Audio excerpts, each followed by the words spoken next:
mejo ye owu na mejo owu yi okay minimum pa me wakra no kasa satam chana radio hit no chana obekasa ma me okay what if no kasa ma me yeah na se wutu ne fo mitu ne fo e wona nima bia no woye ho wa amfa ene de na kodu sa Anthony Kodwo Boakye yare no yale me wodi fo ko Tebiri eye me ya ha me but the time make say papa nyame ne nkasa yimu no emwa sofu we mfiri nyame mompa yentia no sofu we mfiri nyame mompa yentia no wo so ye nyame nipa se papa mu a baabi enye woduru nyame di woduru edongu na ase utimi bi wa no kasa sofu we mfiri nyame mompa yentia no ana won kasa sofu we mfiri nyame tia mompa yensaka na adwe no sakna ba mo so se mo ni nyina mu nyina ne twabre ne du a me die wo mi odi fo temi mo obi aten o obekuma se asore a me nyina asore mo ana TV station radio station bie nu wo mo interview mi amatra se akase sofu we mfiri nyame da too much GH ashafone adofonia nyame enshira mo se and then so much bre ehye eye fidie eso midi edina na ama omusana ebre aso se omayimunsem fasta for ho asofo ehu di ekoso medi ebesom ho ewo eye fidie so nti sabre de jebre yiwasum pa na nsem de ebi abeto dwapa di se wa wo hwemi otibi na ye konsem no di a na se Reverend Anthony Kodwo Boakye enene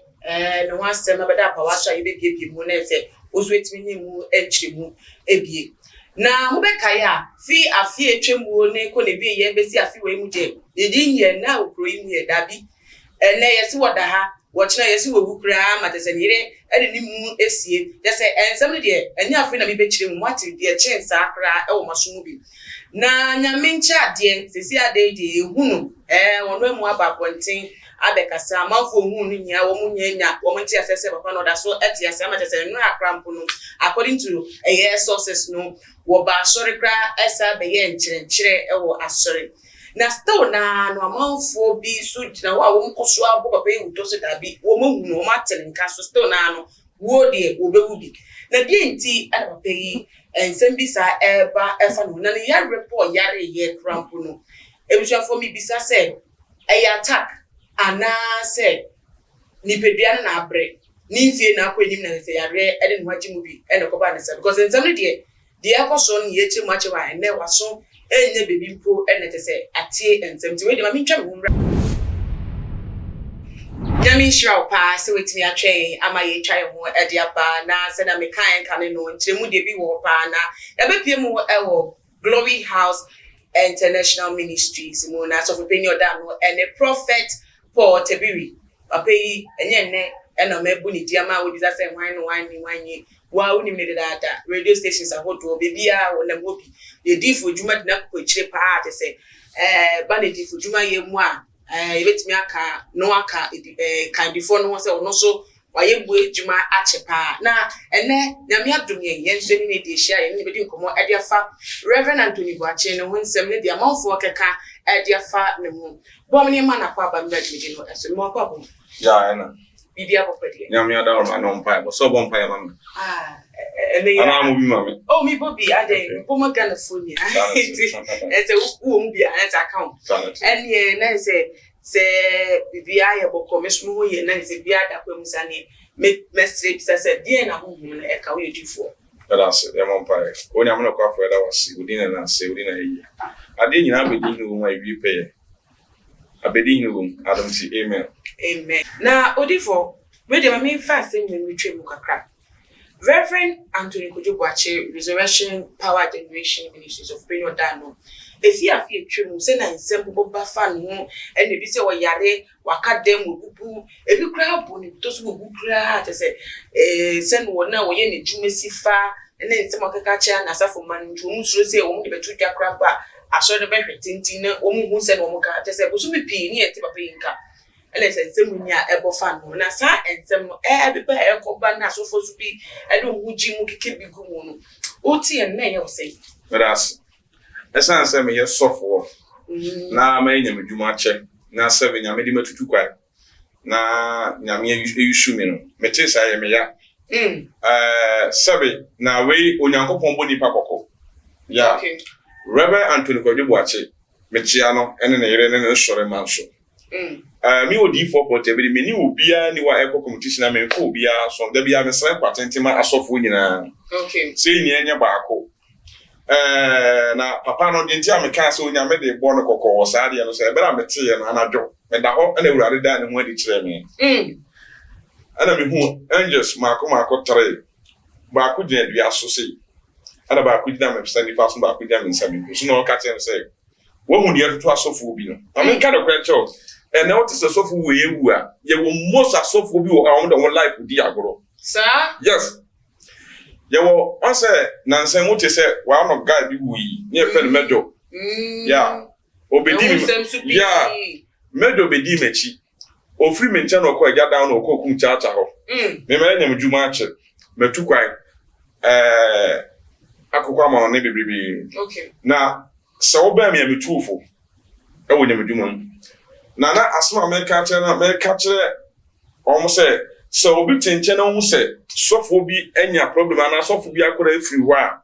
na futu bi etu akora no anfi sa boy iba me nchen always me ni free go back so sir oh ade eye mejo ye owu na mejo owu yi okay minimum ne pa me wa kra no kasa sa tam chana we do hit no chana be kasa na me okay what if no kasa na me yeah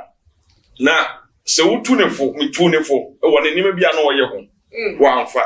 ene de na kodu sa Anthony Kodwo Boakye yare na oyale me wodi fo Tebiri eye me ya ha me but the tia me ka say papa nyame de ne nkasa yimu no emwa sofu we mfiri nyame mompa yentia no sofu we mfiri nyame mompa yentia no wo so ye nyame nipa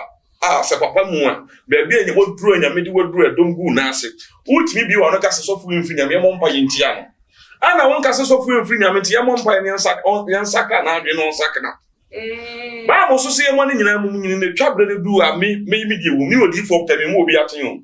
o ba kuma se asore a me nyina asore mo ana TV station radio station bia nu wo mo interview mi amatra se akase so fu free nyame da because na me friend no nyame na friend no enti o se mo ne nyina mu ne twabre du a me die wo ba ye die wo and obi person onya na obi person onya din a ade so condemn ni nua sofo ana wotwa ni nua gu what the metro enti da bia me ka se Anthony Kodwo Boakye nyame hye ne den o ma na hoode ne na mu no betena se a nyame de nyame ade ne nkwache no me si o man ga na pikacha sofo se me mpai bo ene makwante bia betimi aye bia de abom mpai ata papa na chi no esan se o nyame akwa nti me bom mpai de ata papa na chi se nyame ma ne nkwache because enye me de obi atama me say Anthony Kodwo Boakye wowu na bi wo hunu obewu enti wo kasa asa no nti ono owu a wo betere bo e ba to what ne metro asa se ni pana betena se no akasa eti asofo a de papa no why mistake ne nkasa ebebe mo why mistake sir yes o betena se sofo efri nyame mo mpa ngunu wo sofo aso na si efri nyame mo mpa nsa no da bi o wo ye papa pani mu nyame ache wadom nyame de nipa dom agu na na na okasa sa ebimu kra ka se ne nsem bi oka ye twato kra kire nse na we asem nya sha se na sofo bi nkofo bi o ba na asori mo be nya nhira a o mafi mu kono obeje na ade afiri o mu nsem se o mafi na se kono obeje obesa age nhira kro no se o ba asori na obenya ba obeje ba no obenya wade obeje sa nsem no kan no na se de wode no asi nyame anemu ewo asori mu amate so be nyame amasafo mane nti na odi omuntu mika atasem te nukra mpo ka ho bi na asem yuto no sa e won beka no otibi me da asmete pa na o kasa ya adwense me ni omo kasa se efa de ho se enu nti na enu sa na nti na sa asem yuto o se ye wo kasa bi wo ha asesofo o medina montenka da bi o medja wa so ndem nka se obi oba me nchen bi nyame fa no so ma wonya ba nyame fa no so ma oyesi no wa ma meje me ba meje we nyame na fa so ye yo enye wo pe hwe obetimi afọ obi onim me obakuma sa me won krofo ama hwe me hwe wo mo ebi mo ku school e de adu ba bi but enipa ne fi se ne wonya no wonya wi a opa no ba won chen wo de ada tam ne nyame na de se nyame se na se yo wa ye bi yeah onim lady bi ba mo so pa me nya 7 million pe de akofa ne ma mbese me kana out enye sika bia but onim sika oba de wonya obetimi de twitwa no ho kakra me de ma no wi a oton ade na ne ma yeye no Enti one day na ma sɔre papa me wa shaba ku so eh na se ehu wa sɔre a chew no se na me ko Pentecost they say them must start sir enu ti na be nya sɔre dem aka say me sika me dem na on fama me ana nyame na ka chema that time me fam wa no me de abo na wie nti opa omra opama ne ma what ne me to na say enti papa ne nsem bi obegyina ho kan ye TV so kan ya nkofo so ensua se wodi Yesu achi nkofo sua wo so de me to no nkofo sua enti won nsem bi a obeka no ekɔ abonten na wotimi trase ka asase no enye but na me just say we nyame de bɔre kokɔ nyame se nyame so ma ne kwate nto ma na hoɔden me de me nhyɛ sɛ owu ana asese na sɔfo abɛtena se me sɛ nto de kɔdwo bu atu owu nyam asɔfo ni bi o me se owu nipa na wo pɛ ne wu no Bible so ɔde bɔye ni wu ye de enye me fɛ ento Onyankopɔn twa obi adwen sakra obi no wɔ perfect Anthony Kodwo bu atu no bɛtena se ka ɔno nya perfect Yesu Kristo no kwase menye perfect ade se gya ne pɛ ento wo na betwa ka so perfect obe condemn unu we mfiri nyame mfiri odifo pɔtɛ mi mfiri nyame ati bibi fa ho mfanya ma be me wo tra radio so na aka masma one of guys be tell TV station obo mi din ka masem onim me azu ni me ba bia o sia me se me wo hu me onim me se me ye kokɔ se me yituntum onim me but essence of person was say me no odi me gini din ti no be gu me nim ase what me no yo edifo se na wo ken se nyame de bon kokɔ de na se be bisa se edine se asemato no se yare na bon no a na se ya attack na ba no so ana se ye nipedua yi mra yi bia na ka no hye bibia ti emfa ne sa se nipa na nipedua na yemre se na wo ka se na me de bon kokɔ na me se me hu e attack ankaza se na me hye da de onyame ne bon ne kokɔ nti e attack yes attack ankaza ne ba no so sir yes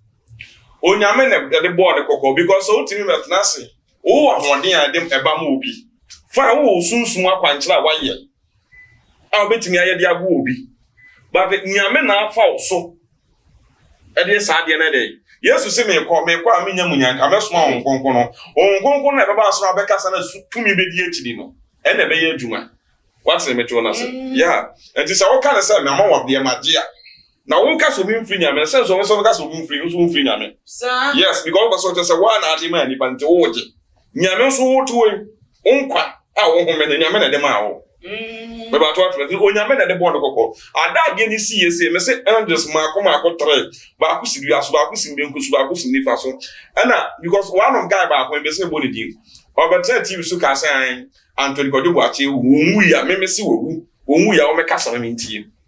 what me to no na that day na bu say urade say me yem si na bu say urade say enti that na mo interview no bu say am say papa aye no cross Anthony Kodwo Boakye na me say me nim urade nkan kire me anajo na no me ka na ho asem kire me Baba bisa se obi ofi nyame o ka nyame asem do ye nyame adwuma no pra so de we de nya attack ebe na wo hu ne se o ka no kore wo nim no wona nete enti nka se o ka no kore o ye nyame adwuma so no kore da bi obi ka Bible ana o ka nyame asem ana on kire se o ye tiri ni o yeah di onu no o ka what the me to na say so do na ni chichu na safo ma no ejidi se ne nsem o de ka ne kronkron ye nsem o kan se na o de kronkron ye etete wo mo no etre se nyame nso adwuma na no wo ye sa na be hu no me hu me nka se de o ye fake o na bi me nka no sa but yama hu se ewi ase na ye wo se si no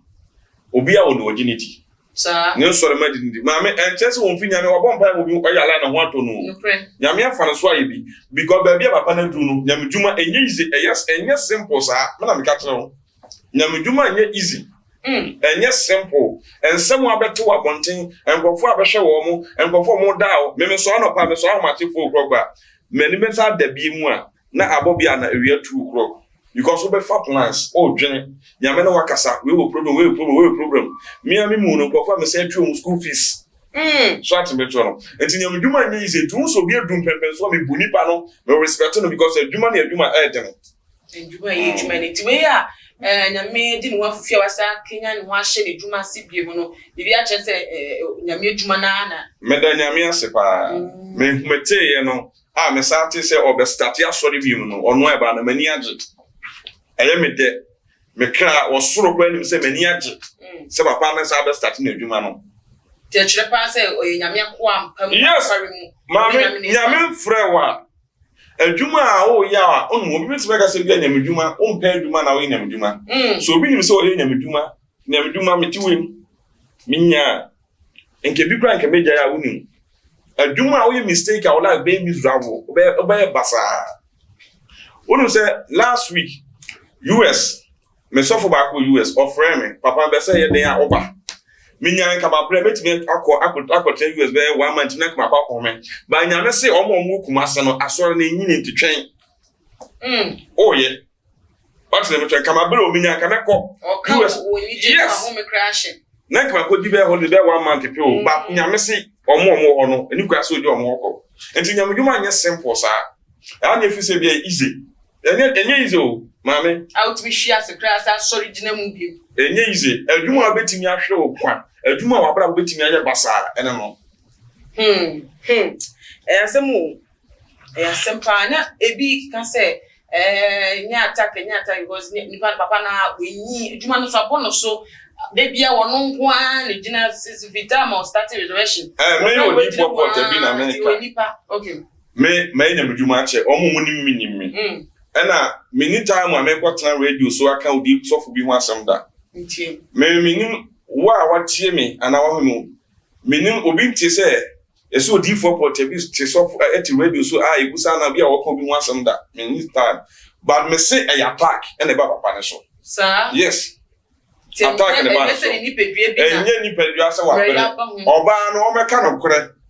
ni ire no nka no kore otie no pa oni matam ana de nyama asem but on kind of credit so no see oni nyame akasa nyame yi atre de on hu se ne kunu attack ne bas no ni kunu ntnase no on kasa no ntunifo say won sem bi o ha ukuta ni ba 5000 emejira ho nkasa asem no o man Ghana so tio na no kra bia ne di tudwa say me kunu nya attack o say be say o ka krampo asafo man ga oh na ma me attack bo obi so ya simple sir oh da bi o ye dwuma na du ba bi na hunya o chi attack ya simple yeah ye wo sofo bi wo antina ye say ti an to nyamdwuma hom e sunsum ye woni bisuo obi a ne ba bi ye wodu sunsum bia o lebu bia o sunsum sofo bia wodu sunsum e ti say school so obi ko school so obi wa class 1 na the class 6 ade ma na wontimi ntworo sanity sana wo re sunsum a etie enji bia no na dwuma wo ye enji bia no ba bi ye wonyi na duru sanity ebi mu da so a eka asofo no bi ababonte ka se do say ya tene nka ye hunu ene de keka ho sto na papa no wo da ni mo obi ti wo hu say wo da wo ye nim wo so ye sofo pro cancer no problem enye se die bi fa no ane wo na wo me ba wo so ye sofo wo hu say wo nua sofo problem enye de obi wu e de na wo ya fa ho